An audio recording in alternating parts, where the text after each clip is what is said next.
ராமஜென்ம பூமி தொடர்பாக வழக்கு தொடர்ந்த வழக்கறிஞர் இக்பால் அன்சாரிக்கு அயோத்தி புதிய கோவில் திறப்பு விழாவுக்காக அழைப்பிதழ் வழங்கப்பட்டது.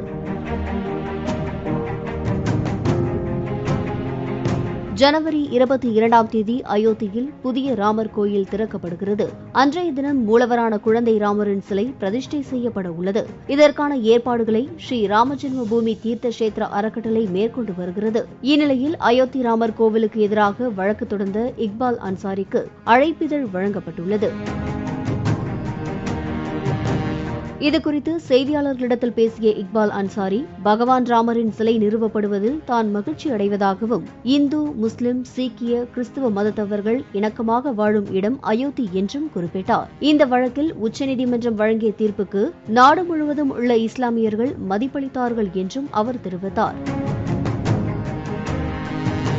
மேலும் பூமி பூஜைக்கு தன்னை அழைத்தார்கள் என்றும், இப்போதும் அழைப்பு விடுத்துள்ளதாகவும், விழாவில் பங்கேற்பேன் என்றும் இக்பால் அன்சாரி கூறியுள்ளார்.